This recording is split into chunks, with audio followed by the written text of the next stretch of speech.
The thoughts, views, and comments expressed by the hosts, guests, callers, and advisors on Beyond the Headlines are not necessarily those of the management, ownership, or production unit of ILS, the Verizon Media Group. Beyond the Headlines is a production of ILTV Studios and cannot be represented in part or entirety without the express written consent of the Verizon Media Group. Beyond the Headlines is the intellectual property of the Verizon Media Group. Copyright 2026. All rights reserved.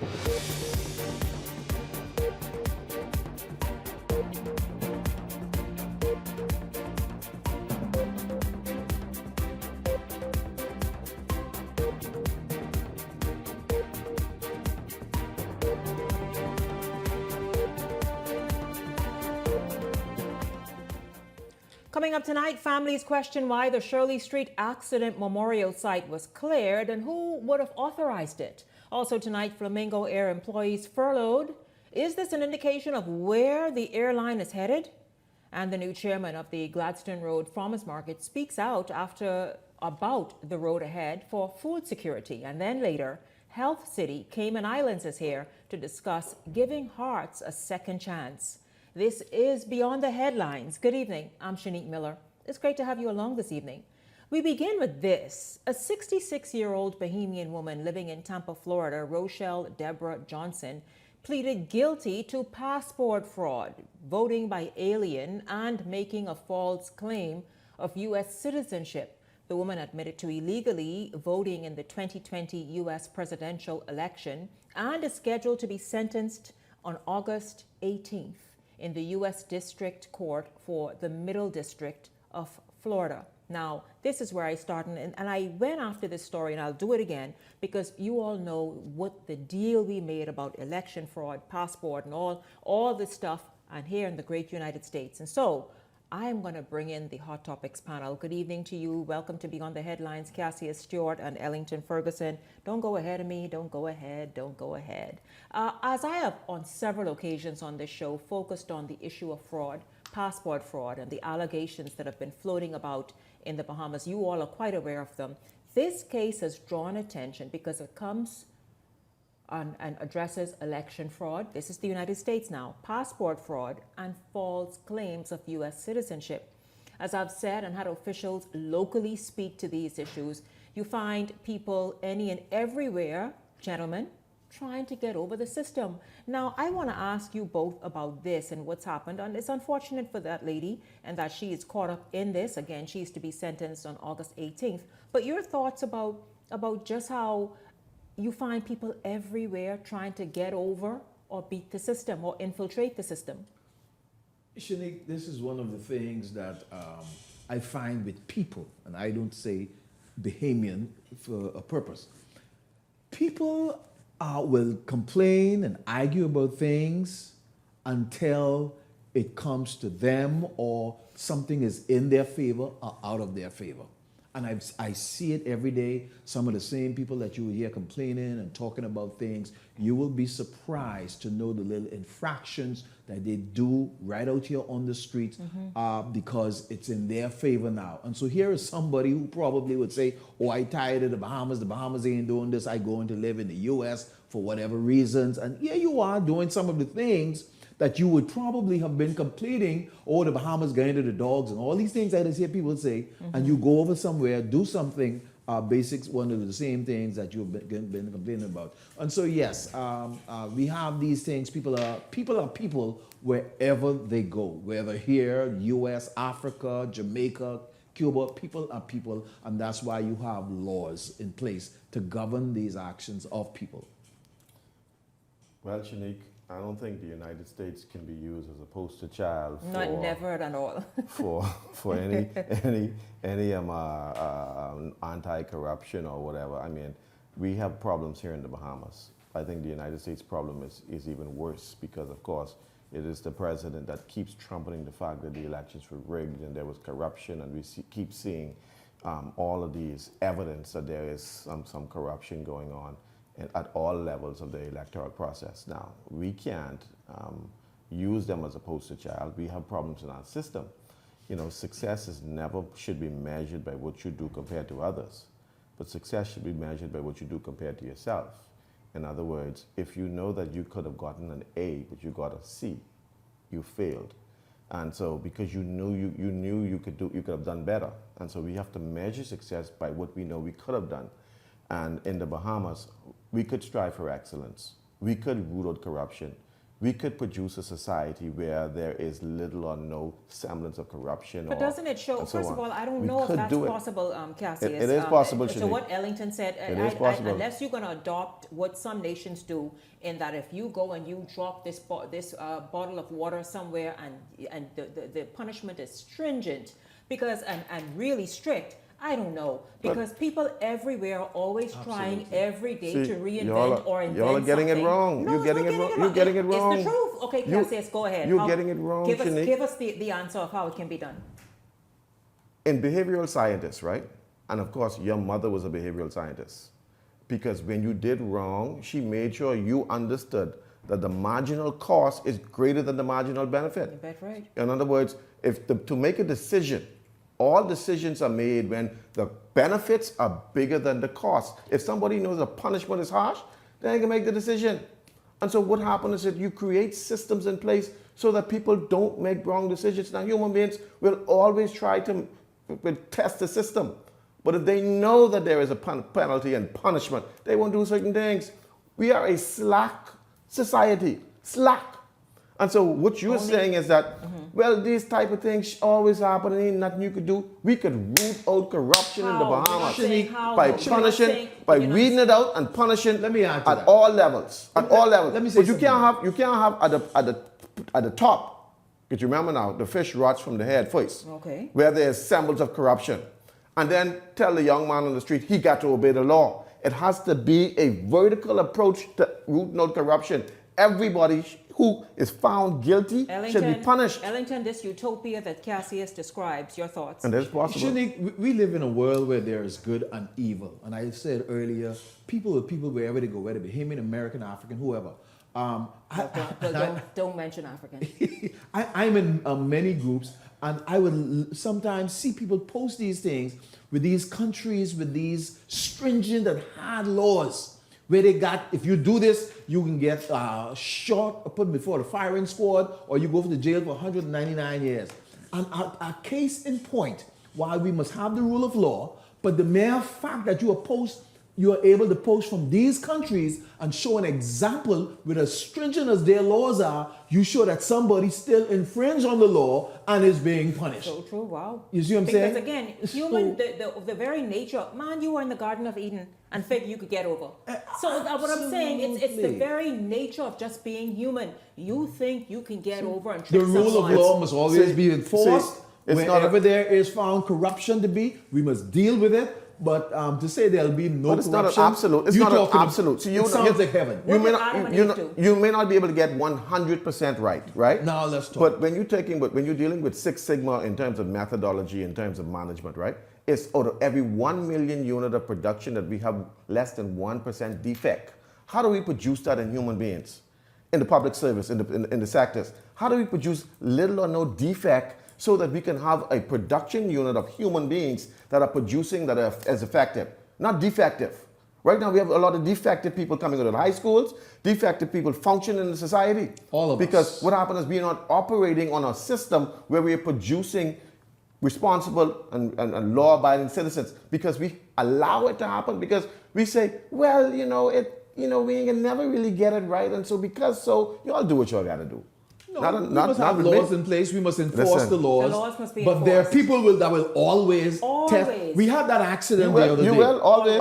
With those people, they say speed was a factor. I saw just a few days ago a car flying down not even the highways, through one of the local streets. The heart of man is deceitful. Unless the police catch up with them, people will continue to do things. People will continue to break laws. But that's why we have it in place to govern the behavior of people. The heart of man is deceitfully evil from youth. In the world, sin has entered the world. The heart of man, this good and evil. It's deceitfully evil from youth. Because look at a kid, a toddler, who would do something knowingly and look at you to see if you see them. And absolutely. Again, because he's running on a corrupted source code. Again, this 66-year-old woman, Bahamian woman in the Bahamas, who lived in Tampa, Florida, I imagine, for many years, illegally unlawfully or fraudulently gained citizenship or said she was a citizen, had a U.S. passport, voted in the 2020 election, and now all of it has caught up with her. She will be sentenced on August 18th. That was important for us, to know, and also about what it is that's been floating about here all over in the last many months. But listen, gentlemen, Flamingo Air, we know the unfortunate story as it relates to this airline. Well, it appears as though they sort of the domino effect, because here's what's happening now. 35 of their employees are now furloughed. Gentlemen, is this an indication that this airline really is history? Well, first of all, you got to explain what furlough means, because most of you always didn't know what furlough means. You know, I mean, you understand, because you got to explain it. So their employment is basically sort of suspended with really heading towards being non-existent. Right. Shanique, if we remember that after the crash, their services was brought to a halt by the aviation department. Yes. So with that being done, obviously their employees would have to be furloughed, because there's no operation there at the airline in the interim until such time as it is ruled whether they can continue or whether this airline will be permanently suspended from. More than likely, they may not be able to come back from this blow. They may have to file for bankruptcy, and so because it's not just the fact that they have issues with the regulatory bodies, is that people now don't want to fly on your airlines at all. So you don't, because they have also said they're going to now refund all fares. ticket holders. Yes, they did say that, and they give them days and times when they will be getting the refund. So with that being said, now, do they have operating capital? Do they have ops? You know, and so there's a lot of issues when it comes to this issue, and so those employees shouldn't bicker. You shouldn't stand around the cheese quadrant wondering what happened to your cheese. Move to find another cheese quadrant, send out your resumes to other airlines, use your expertise elsewhere, because it's obviously that you see this airline may not make it out of this conundrum. And so for all those employees, begin to source out your resumes and seek employment elsewhere.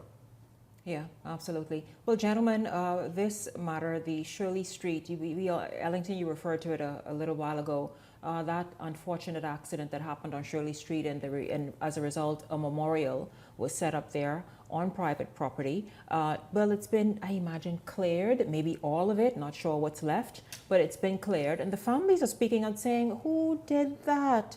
They were just processing things. They wanted to go back and get photographs or whatever other keepsakes are there, maybe to hold on as memories and whatever it is. So the Ministry of Works has said, nope, they didn't. In fact, it's private property. The owners of the store there or stores where that incident happened said they didn't have a play a role. I heard Sip Sip, street talk, that perhaps vagrants just wondering about moving and may have moved it. You know, while eventually it would have had to be cleared, it's so many things I want to begin by saying, but I want to start it this way.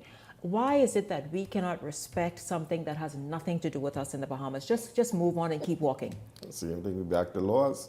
Not because we haven't. See, there is something called, when you're building a house, you have civil engineers and you engineer. So it's something called, you have to engineer people.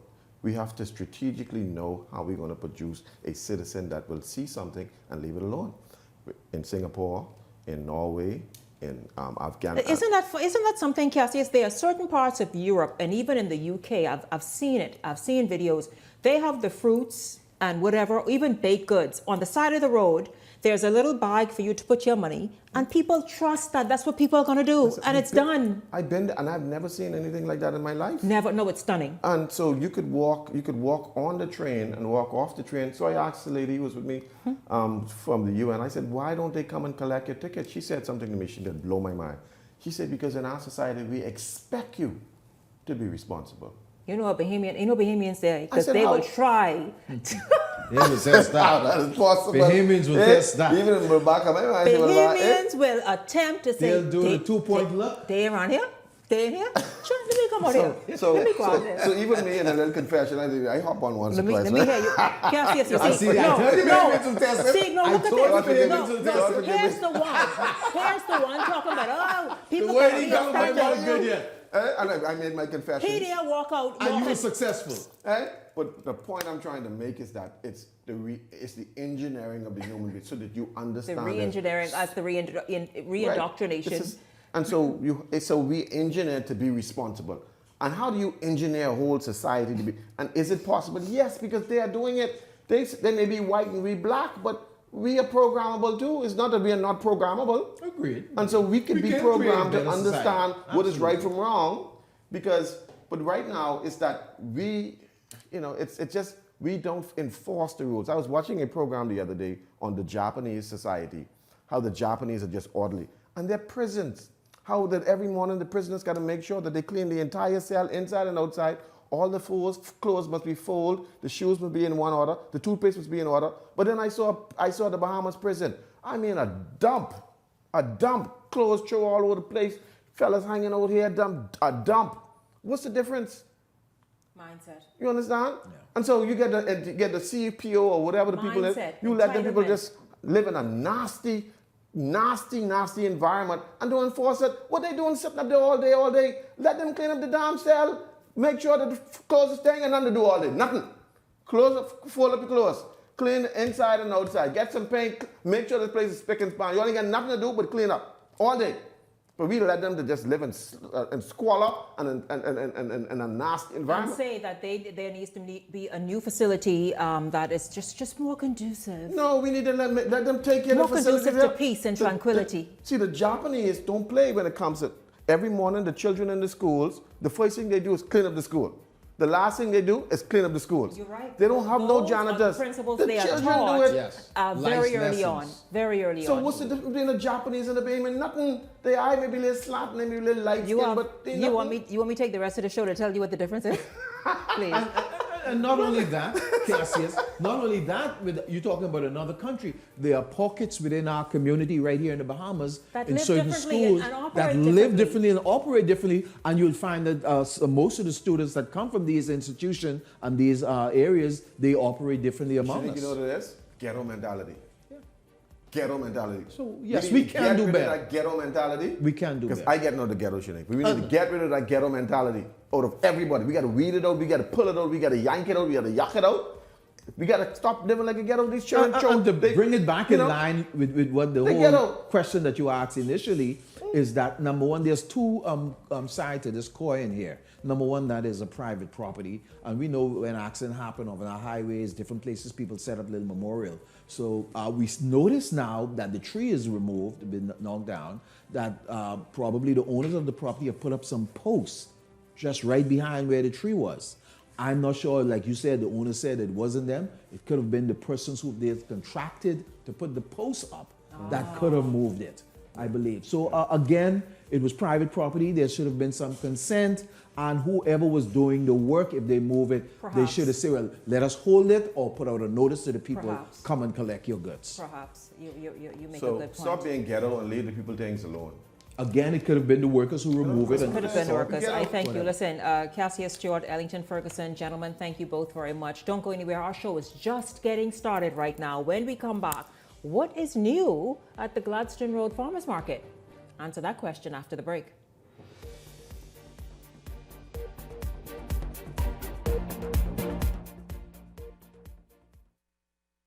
Hey, it's your boy Charlie Bahama here at Superwash, Superwash's newest spokesmodel. And I'm here to tell you about Superwash's large capacity washers and dryers for all your big loads. I know I see that Charlie Banana coming here just now. Uh-oh. Luckily, it's also big enough for me to hide it. I thought he was right over here where these large capacity washer and dryers is. It's big enough now to handle your big loads, you know. Yeah, like you can put on your blanket. But just look at those. Somebody forget to turn on the dryer. Oh, stop! Damn! You hear something? Yeah, that's the sound of clean. Superwash washes you, presses you, and entertains you 24/7. Comfort Suites Paradise Island is the best kept secret in the Bahamas. Located directly next door to the Atlantis Resort, you'll receive all the privileges of an Atlantis guest with all the benefits of a Comfort Suite stay. Enjoy everything Atlantis has to offer, including Aquaventure Water Park, plus all the amenities of Comfort Suites. Free Wi-Fi, free breakfast daily, and kids stay, play, and eat free. Visit ComfortSuitesPI.com. Highland Log Sportsbook is giving you the chance to win big, and we mean fully loaded big. Place your bets. Every wager puts you in the running. The grand prize, a brand new 2026 Jet Tour T2 SUV, plus a 70-inch smart TV, Starlink with a full year of internet, and bi-weekly prize drawings from now until August 31st. Island Log Sportsbook, where every game is a chance to change your life. Must be 18 and over. Island Luck reminds you that it's only a game, so please game responsibly. Running out of space? We've got room for that. Welcome to Skyline Storage, your trusted self-storage solution. Skyline Storage offers units from 5x10 to 10x30, climate-controlled or standard dry. Perfect for home or business. Located in Westfield Commerce Park, Western New Providence. Your belongings stay safe with gated access and 24/7 surveillance starting at $175 a month. Reserve, pay, and move in online. No phone calls, no paperwork. Visit SkylineStorage.com. Skyline Storage. Storage made simple.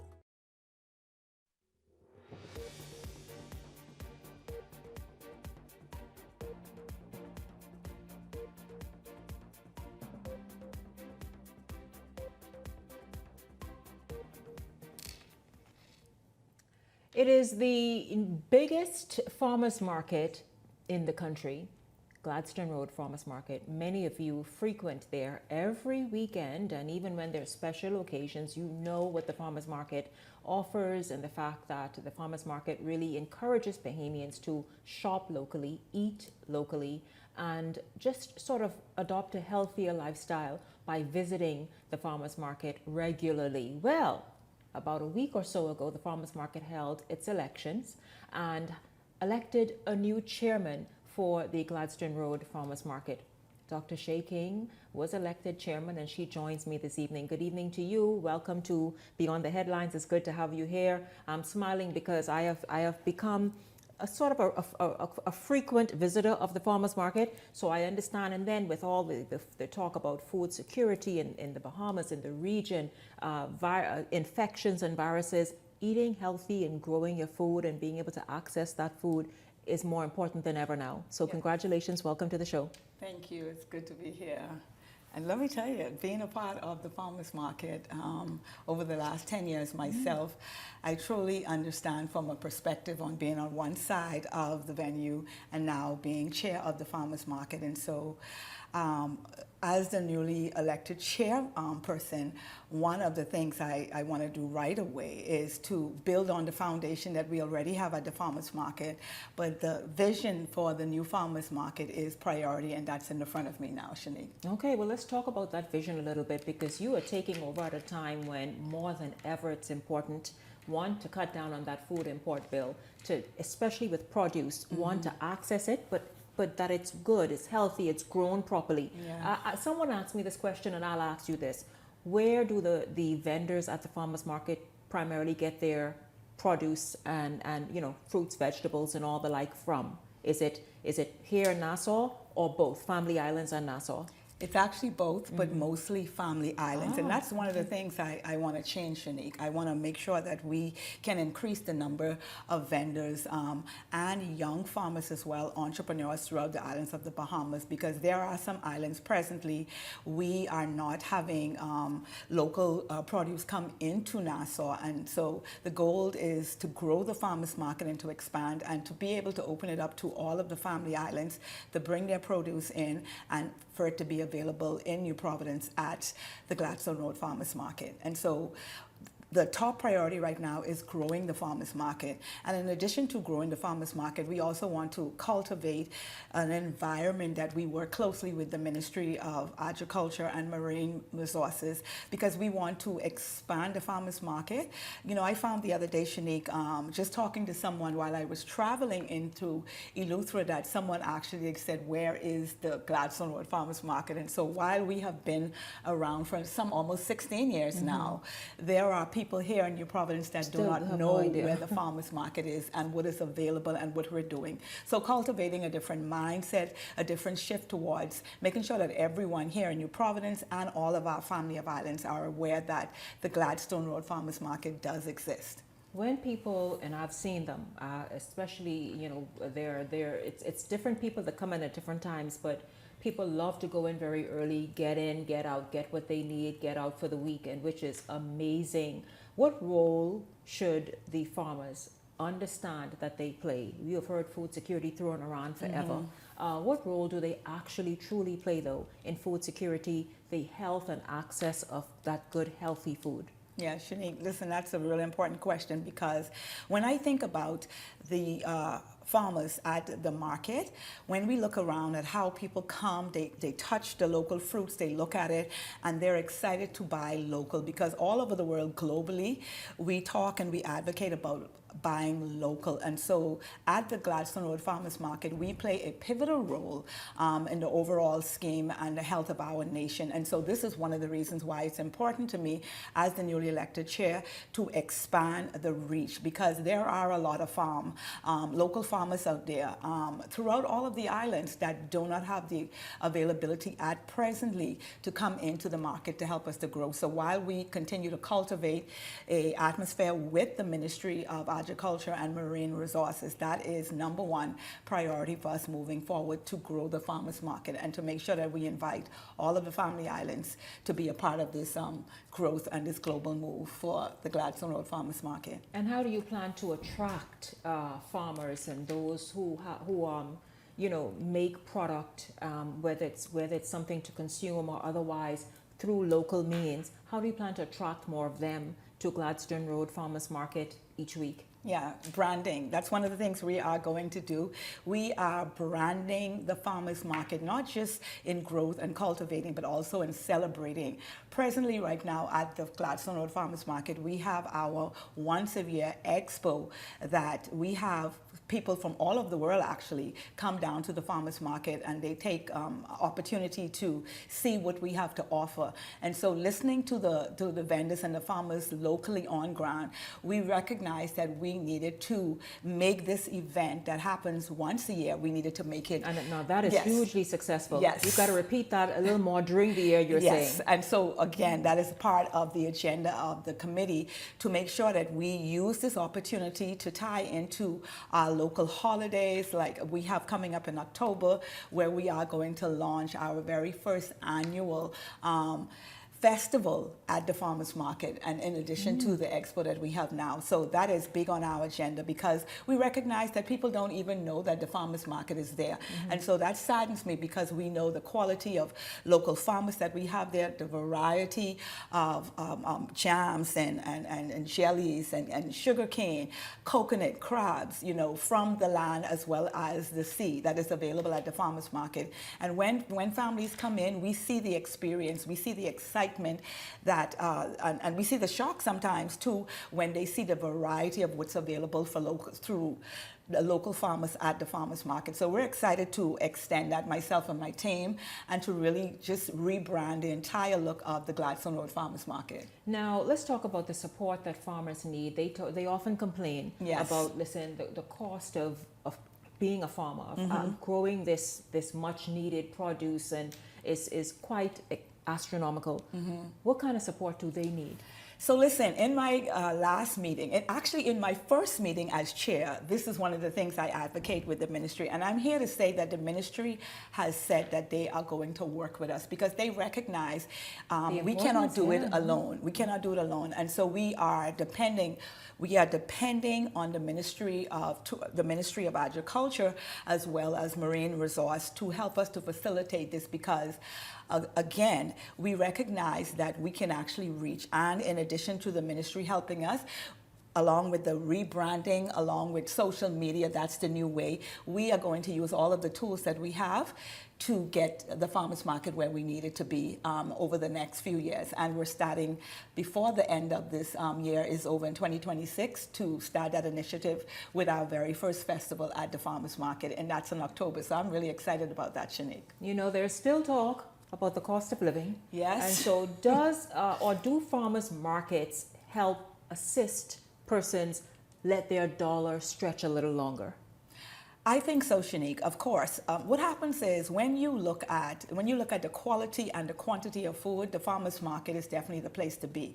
We know that you can't go into your local grocery store in most cases and find local grown fruits and vegetables, and that's the advantage. So when we think of cost, we have to also think of the health perspective, one, and then secondly is we have to also think about our orange economy and the farmers that we're helping to feed their families and to grow our own economy. So the farmers market is always the number one choice when it comes to your local produce and fruits and vegetables to buy. So I encourage that. And of course, if you come out to the farmers market, you'll see how cost effective it really is. Absolutely, and the variety as well. Looking forward to how you and your team are going to build out the market even more. Let's talk about projections. Looking forward, where do you see the market under by the way, your 10 years, what? 5 years. Oh, that's a lot of time to do a lot. Yeah, this election season. I know, right? Where do you see the market even a year from now? And what do you see it looking like offering and sort of being that appealing must-stop by venue for Bahamians and anyone else? So Shanique, my vision for the farmers market is to see the growth, right? Right now we have, I want to say, somewhere between 35 to about 40 vendors right now. We want to see those numbers increase, and particularly young entrepreneurs, artisans, and farmers that are on the other islands, because we know that they're there. I've been, like I say, throughout the islands of the Bahamas over the last 2 weeks, and the farmers are there. It saddens me when I see dilly and Canap and soursop all across the streets and no place to bring it. So me and my team will advocate that we are put in the position to get more people from throughout the islands. And so I see the farmers market, even within the latter past 5 months in this year, I see the growth and the expansion of the farmers market. And again, one of the things we recognize too is we did need to have more opportunities for people to visit the farmers market outside of the expo. And so with the new festival on board for National Heroes Day, I'm excited about that because that's actually a 2-day festival, Shanique. That's Saturday and Sunday, and we're going to dub that festival Crab, Coconut, and Cane at the Farmers Market Dodson Road. So I'm excited about that. There's crab in October? Yeah, believe it or not, we'll actually have it, yes. Sounds awesome. Yes, I'm excited about that. There are some of us who still feel as though imported is better. What do you say to those ones who figure, listen, I know what you all have there, I understand, but I'm going to go where I can get the imported fruits and vegetables? So here's the thing, when we think about importation here in the country, it's unfortunate, but a lot of the food, the fruits, particularly and vegetables, are not even real. You see the videos circulating all the time through social media talking about what a cabbage is not actually a cabbage, a sweet pepper is not actually a sweet pepper. So you have the opportunity to shop local, one, and then to recognize that you're eating real food. And so you're getting what you pay for. That's important, you know. Yeah, eating real food. Because I'll tell you, when you see stuff not cooking and wilting down very quick, almost immediately hitting the pot, then you need to question that. You need to question that. And the thing is, really, we don't even really need to do a lot of work in that area because it's all over social media. When you think about when people cook grits, if you come to the farmers market, you'll actually get grits that is grown from corn locally. We can't say the same thing for the grocery stores out there. You put the grits on there and you see plastic on top of the pot. And so we want to encourage you that it's not only important to support local farming and at the farmers market, but it's important to make sure that you're eating real food. And that's one of the things that we can say, that at the farmers market, all of our vendors grow their own food and they come from all of the islands throughout the Bahamas. Yeah, really awesome. If every Bahamian made one change in the way they shop for food, what would be the greatest impact on strengthening food security in the Bahamas, would you say? Definitely shopping local. Shanique, again, it saddens me when I see the waste of food, especially knowing that there are neighboring countries that feed themselves. And as the Bahamas, when we think of our imports every single year, we Individually, we can make a small dent in that if we start to think, let me support my local farmer. So when you think about buying limes in the food store, come down to the farmers market at Gladstone Road and support a family and make a difference, because if you want to see change, the change has to actually start with you. And so when we talk about hashtag orange economy, it begins with us. Say the rest of that right here. When we talk about hashtag orange economy, it begins with you and it begins with me. We have to support our local farmers. And that's what the Gladstone Road Farmers Market is all about. And that's what we advocate together as a committee and a team working along with the Ministry of the Ministry of Agriculture and Marine Resources. And health as well. Yeah. You eat that way enough Right. times. You'll certainly be in good. Very, very good. I thank you very much. Congratulations again. Thank you. Obviously, Thank you. we will be tracking that because we are here to be a proponent as well of food security, access to good, healthy food here in the Bahamas, and a trip to the farmers market helps make that happen. I'll tell you that. Thank you very much, Dr. Shay King, the new chairman of the Gladstone Road Farmers Market Association. Thank you for stopping by this evening. Thank you. Don't go anywhere. When we come back, we meet the Health City team out of the Cayman Islands. Stay close.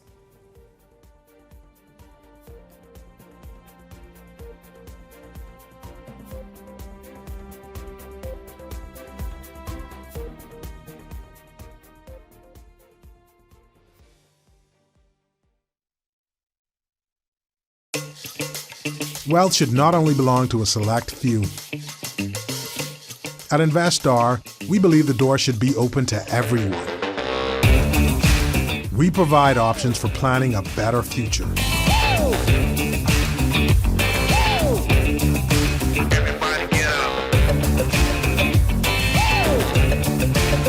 Our investment funds are designed to assist you in reaching your long-term financial goals.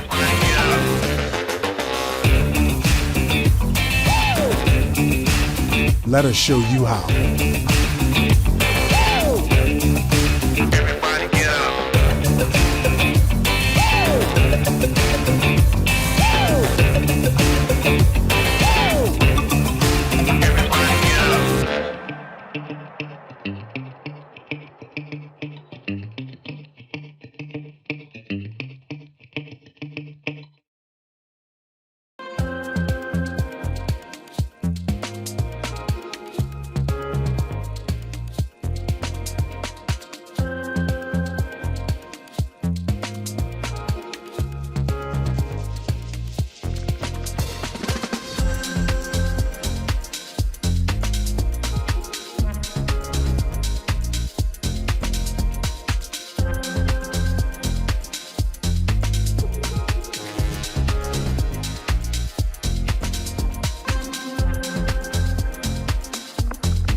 Well has expanded their testing menu. We now offer blood work, drug screening, and so much more. Our hours of operation are Monday to Friday, 7 a.m. to 5 p.m., and Saturday, 8 a.m. to 1 p.m., located on 11 Madeira Street. We are here for all of your laboratory needs, with fast and reliable lab work done by our friendly and knowledgeable staff. Let us help you take the needed steps to stay in the know about your health. Let's keep working towards a healthier you. Stay eatin' well.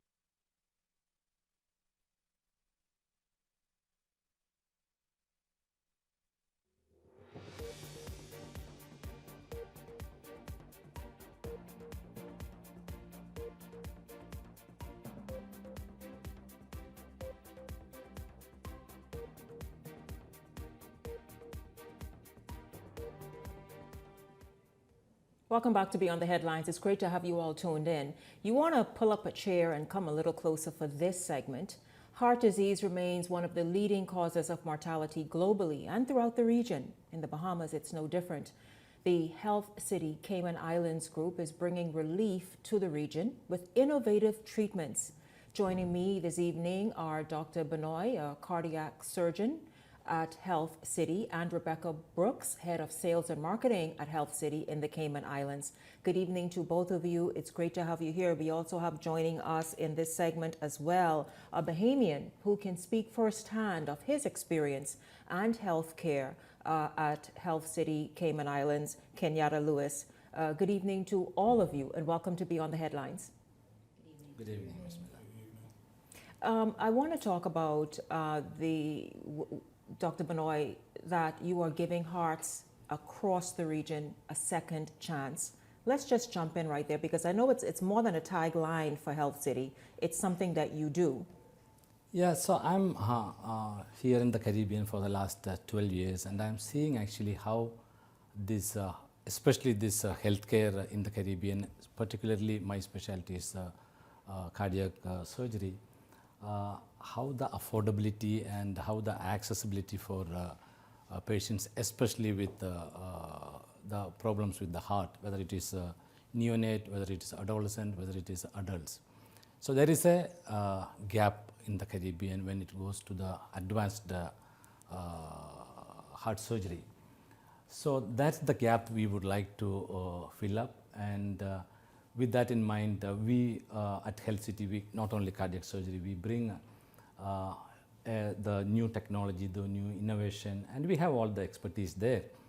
So past 12 years with the experience with this region, we would like to share some of our experience with this patients from the Bahamas.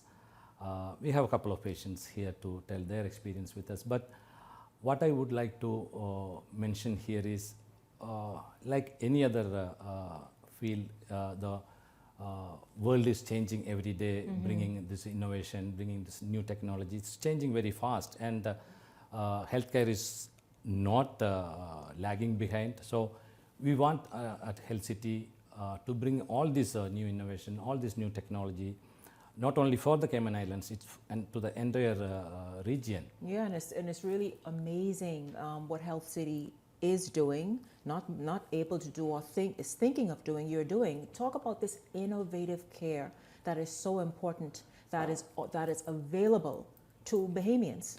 Yeah, so especially I want to tell now, heart surgery, when it is, see, traditionally everybody knows that when it comes to cardiac surgery, you will see they'll have a long cut here, splitting the breastbone to access the heart, and they will have to be in the hospital for a couple of weeks, or a lot of pain once it comes out of the surgery, and it will take 3 or 4 weeks to go back to work. So these are all the story now, it's the history now. Now with the advanced robotic assisted surgery, instead of any cut here, make 3 or 4 small sub-centimeter cuts in the body between the ribs, no cutting of the bones. And this has proven impactful, effective, then people are able to go and quickly resume a good quality of life. Exactly, that's the whole purpose of that minimally invasive surgeries. And the robotic assisted surgery is the least invasive cardiac surgery. And they can go to work maybe in a couple of weeks, and out of the hospital within 3 or 4 days, no blood transfusion, no pain. So back to near normal life in a few weeks. That is absolutely amazing, and something that everyone obviously would greet with open arms. Speaking of, let's speak with Kenyatta Lewis. Kenyatta Lewis is someone who's been treated by you, Dr. Benoit, and by the Health City group there in the Cayman Islands. Kenyatta, once again, good evening. Do tell us your experience. Well, I had to call the ambulance to get to the hospital for I had issues breathing, and after being examined by Dr. Forbes, Dr. Winston Forbes, he realized that my ejection fraction was really low, and he told me that he would have to airlift me to an hospital that has the equipment that we needed, and I was sent to Health City. And after being examined by the team, Dr. Benoit and his team, they did so much checks, but they realized that I needed to have a heart surgery where they implanted HeartMate 3. It's a pump that is attached to the left ventricle to assist the heart to pump blood throughout the body. And we did the surgery. First of all, were you relieved to hear that, listen, this isn't going to be that major surgery or procedure that it once was versus what Dr. Benoit just described? Yes, I was very relieved. After having him and his team explain everything to me, I was very relaxed. I became relaxed and it wasn't any pressure on me. I just was ready to have it done. After the pump was implanted and they showed me, I actually have 2 batteries attached that goes through my abdomen that keeps the pump running. I have to charge the batteries, swap batteries out to keep them charged. When I'm home, I plug into the wall while the batteries are charging. But it was a very quick recovery. I mean, it was some pain right after the surgery, but in about 8 weeks, I was back to work. How long ago was this? October. Of last year? Yeah. And today, truly, what would you sort of, I guess, say your quality of life is? Everything is back to normal. Besides just having the equipment to move around with. I also have a computer attached to me where I can read and see my vitals and stuff. But that's the only thing. I can't go swimming because I can't submerge the equipment, but I could bathe normal with a protective bag, and I cook and eat and everything, and I just follow. Everything, or have you made changes there? I had to cut out the salt and some stuff I can't eat because I'm on warfarin blood thinners, so I can't eat stuff with vitamin K that would cause the blood to get too thin. But other than that, I'm doing it. I cycle in like 15 miles, 20 miles. That is amazing. So you are saying the quality of life has returned, even perhaps more than beyond what it was before, because you are cycling? Yes, the energy level is way different. How many miles are you cycling? 15 to 20 miles. Just stunning, just absolutely stunning. What would you say to someone out there about what Health City has done for you? Well, Health City gave me a second chance. I don't think I would have been here by now if it wasn't for the procedure being done by Dr. Benoit and his team. The support that they gave, and also the support at home from my family, from friends like Ginger Moxie and Tim Pine Ridge. Oh, you from Grand Bahama? Yes, ma'am. Okay, well that is so awesome. Listen, yes. We are grateful that you can be here this evening and share your story. I'm sure obviously with the Health City team here, led by the lead surgeon, that you are absolutely grateful as well, and going on to, made those changes that were necessary and do amazing things. We're going to hear from Judith Clark right now.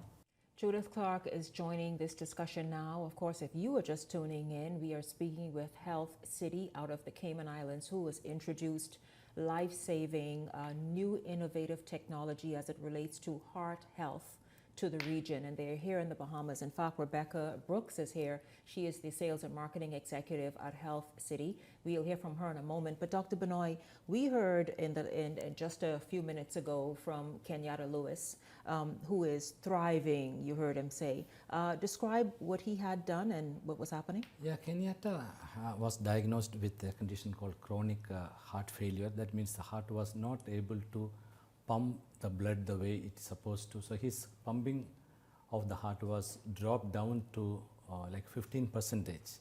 So with that, he was not able to even walk towards his bathroom at home without stopping in between. Without feeling winded. Yes. And his life expectancy with that was maybe a few weeks or maybe a couple months. So the only option at this stage was either a heart transplant or putting this artificial pump to his heart.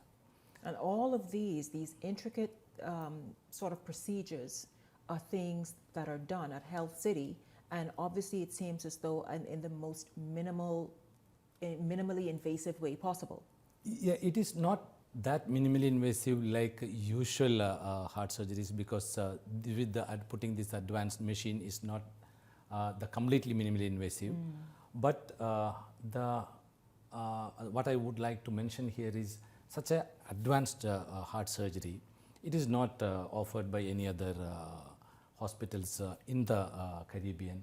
And now you can see that after such a major surgery, you can see how his life is changing. He's back to normal. He's excellent quality of life and, yes. and able to do things perhaps he probably didn't even do before then. Rebecca, I know that you are here. You are, you know, this kind of news is awesome to be able to tell to Bahamians. What is being done to get this message out about the capability, about the fact that this is your own brothers and sisters around the region that's offering, you know, Bahamians feel more comfort to say, wow, somewhere in the region I can access this kind of thing. What's being done in terms of meetings and being able to expose Bahamians to this information and to Health City? So we're here actually for the 39th Cardiac Conference, organised by the Caribbean Cardiac Society. And so we had a very kind invitation from Dr. Conville Brown from the Bahamas. And Dr. Benoit is actually presenting on this topic tomorrow morning at 9 a.m. to our colleagues in the region. So we're kind of awesome, really right? getting And it right out here there. in Nassau. Yes, This correct. is, oh, well, I'm happy you all came by this evening. Yeah. How can the average person, or perhaps, well, not average person, those who need to access the information, no doubt their doctors will be in the room, but how are you ensuring this information gets out beyond that room? So we obviously advertise on like social media, and we have a website, www.healthcity.ky, and we're very, very fortunate to have two fantastic representatives here in Bahamas itself. So we have Nurse Jean Sands, that's possibly many of you already know, and our lovely new assistant Andresia Saunders as well. So they're both here on island, ready to be able to help you, not just here, but on the other family islands as well, if you need any information or further sort of access to our services as well, and they can help. And then in addition to that, they also take all the referrals that we get from here. We obviously have fantastic physicians here in Nassau and in the other islands as well.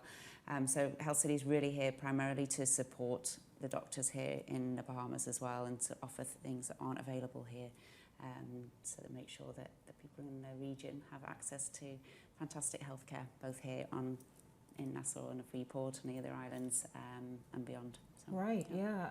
And before we hear from Judith Clark, let us know about the kind of facility, care, sort of ambiance that Health City offers while someone has to be there. Correct. So we have, patient care will start with our representatives here in the Bahamas, and then we have an international patient care team that's based in Cayman. So from the moment that you step upwards, we also have direct flights 4 times a week to Cayman, which is just an hour away, so very close. And we meet you at the airport. We have drivers, a concierge service. We also have accommodation on our property as well, which keeps it nice and the lower cost as well for the patients that come. And in terms of that as well, in sort of correlation to what their healthcare is, it's fantastic healthcare. I'm actually a nurse by profession as well, although I'm not practicing at the moment. But I know the quality of standards that we have at Health City are very superior, which is great. But it's just a fraction of the cost of what you will perhaps get in the US. That's important as well. The same level of care, obviously impactful, and being able to trust the level of care being provided, but at a fraction of the cost. Yes. Yeah, that's super important. Well, let's hear from Judith Clark and see what she thinks and what her experience has been. Judith, good evening. Welcome to Beyond the Headlines. It's great to have you here. Happy that you are here.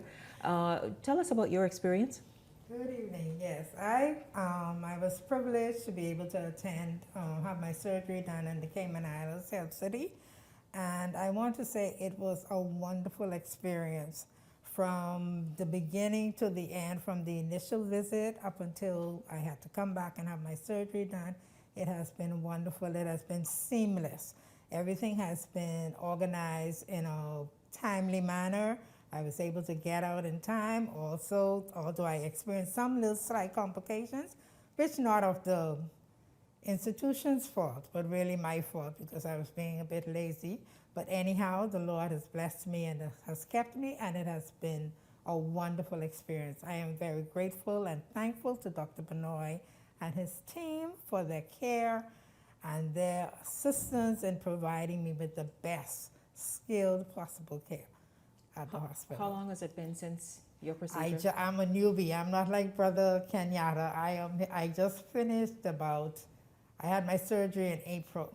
of this year. So I'm still recovering, and so I'm not up to 100% yet. I'm not able to cycle 15 miles. I'm being very honest. I could walk around my house and I could walk around my yard, okay, for right now, but gradually I'm getting stronger and stronger. But already you feel Oh yes, the I feel improvement. 100% better than I did. Dr. Benoit, Judith had obviously something that's less invasive. Yeah, she had that robotic assisted mitral valve surgery. One of the valves inside the heart was leaking heavily, and she was on short of breath and not able to walk adequately.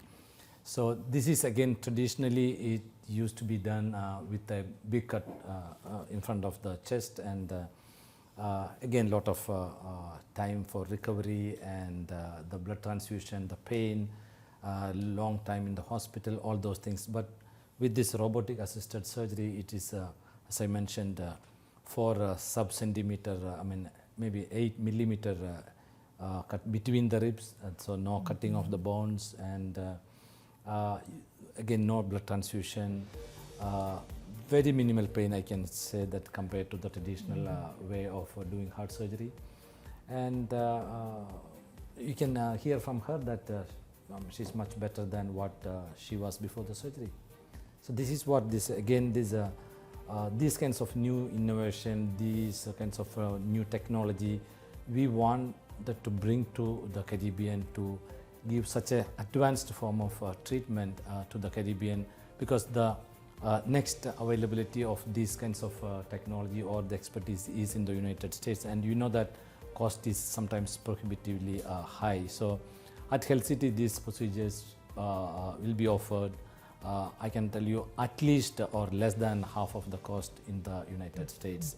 The same robots, what we use, same equipment, same the consumables, everything. So it is at the quality is not compromised at all. It's the best quality and at an affordable price. That's what we wanted to offer to the public of the entire Caribbean. Right. And how can people reach out to the local reps here? Rebecca. So we have an email address, bahamas@healthcity.ky. And you can also contact Andresia Sands and Andresia Saunders and Jean Sands on their cell numbers, and we can provide those afterwards as well. You can, if you know it, you don't know it now, right? No. Okay, that's fine. Again, the email one more time. Bahamas@healthcity.ky. I thank you all very much, Health City team, for being here this evening. Really important message, and so happy for the Bahamians who are and have experienced and are leading just amazing quality of lives right now. Thank you very much for stopping by this evening. Thank you for having us. To everyone. Thank you. And I want to say a huge thank you to you for tuning in this evening. It's been awesome having you along. I look forward to seeing you right back here tomorrow evening. For the entire Beyond the Headlines team, I'm Shanique Miller. Make it a great evening, everyone.